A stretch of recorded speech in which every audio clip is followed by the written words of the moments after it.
Guess what the number one question is that I get every time I start a Zoom call? I mean, I hear this at least twice a day.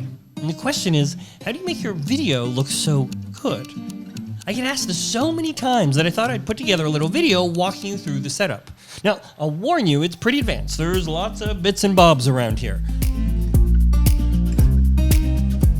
As a filmmaker, when quarantine started, I raided our gear closet and I just brought tons of things home, constantly tweaking, moving things in and out to try and find what worked well, what was reliable, and what ultimately would be easy to use.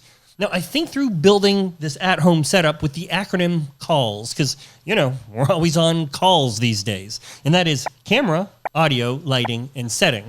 I'm going to walk you through each one, but first, give me a second to explain why to go to all the trouble about how your video calls look and sound. Now, actually, there are two main reasons. One, we believe that there's an exponential return on being remarkable. When you do something literally worthy of remark, well, then you're more likely to be remembered, to be shared, referred, called back. Being worthy of remark will help your ideas spread. And second, perceived value. Whether you're a creative in sales or in leadership, the products, services, and ideas we share in meetings all have a perceived value. When you express your ideas with a great-looking image in a way that stands out and sounds super clear, well, that increases the perceived value of you and your ideas. Okay, so let's dive in and let's look at making some calls: camera, audio, lighting, and setting.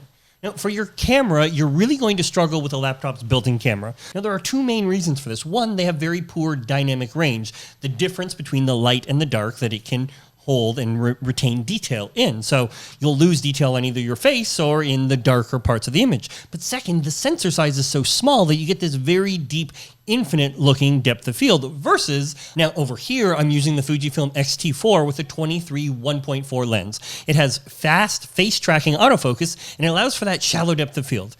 You can also go for the more affordable X100V, which is an all-in-one camera with a built-in 23 f2 lens. Now, if you're looking to add a camera, be careful of those kit lenses, the ones that come in a package when you buy a camera at Best Buy. They're often cheaper lenses without a very bright maximum aperture. Now, stay with me for a second. Aperture is the size of the opening of the lens, how wide open it can go. Now, a lot of those kit lenses are going to be at like an f4 or a 5.6. Now look at how much deeper the depth of field is when I change the lens to an f5.6 like those kit lenses versus when I change the lens back to an f1.4. It's a pretty big difference, right? Now you can run your Fujifilm camera right into the computer with their software, but I also have two additional pieces with the camera. Now one is the Atomos Shogun, and this is a recorder which allows me to record in 4K RAW while I'm streaming. So if you're doing a webinar, a keynote, or you just want a solid recording, the recorder is an amazing add-on. And then I also have a Blackmagic web presenter, and that converts the signal into a web-ready format for streaming. For most of us, a basic setup will be more than enough. So manufacturers like Canon and Fujifilm offer free software that you can download from their website, and you can plug your camera in and use it just like that. Now, on to audio. I have the Rode Podcaster here with the podcast mic that it comes with.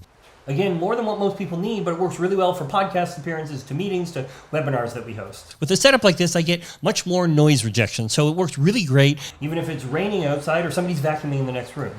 And it also has built-in sound processing, sound effects, and I can record my audio with the touch of a button. Now, for a lower-cost solution, I really recommend the Rode NT USB mic. It's about $100. It's USB-C, and it's just plug-and-play to use. Now onto lighting. This is a tough one. People spend their entire careers mastering lighting, so it's not going to be easy to pick up in a couple minutes here on the video. I'm going to give you a couple quick tips to help you make the most of your lighting. Okay, so tip number one is to try and use lights that are of the same color temperature. Now, if we look over here at this lamp, you can see that it's a lot more orange than the light outside, which is a lot more blue. And so what we want to try and do is keep them to a consistent temperature. Now, that could just mean turning off your indoor lights and lamps so you just have window light. Or, if you're a nerd like me, you can change their color. Hey Siri, turn the lights to white. Okay. And by having everything at the same light temperature, you get much better skin tones. It looks much more flattering. But the second tip here is you don't want windows behind you, because look what happens. The camera just can't handle that difference in brightness. And so instead, try and put windows at your side. Just by switching like this, all of a sudden, we get a much better image. And tip number 3 is to avoid really harsh light coming in through the window. Check out what happens when I let that sunlight go right on my face. Ooh, it really gives the camera a hard time, and that harsh light is not flattering at all. So by closing a window or using a blind or a sheer to soften it, you're going to get a much better look right away. Doing just these 3 things, keeping a consistent light temperature, putting the window to the front or side of you, and avoiding any harsh light falling on you, is going to make a very big difference. Now, if you want to add lights, I've got the Aperture C120 here with a softbox on it. Or you can use the more affordable version in the Nanlite Forza series.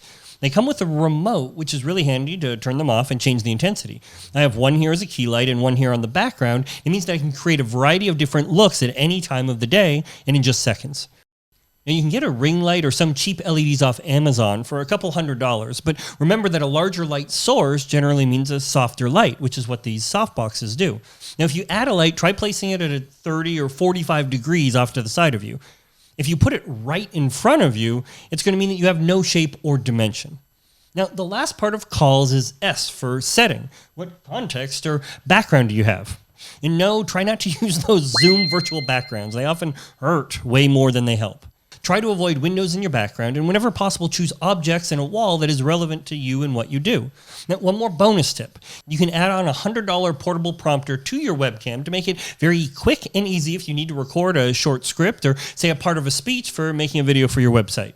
Now, I pair it with this super cheap LCD panel from Amazon, and it works as an external monitor so I can throw my Zoom calls right up here, and I'm looking at people as we talk.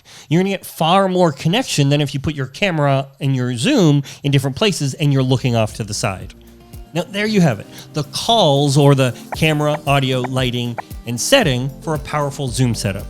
Even before you start to invest in new gear, just taking 15 minutes to think through the lighting and location can make a massive difference. And if you've got any questions, just let me know below.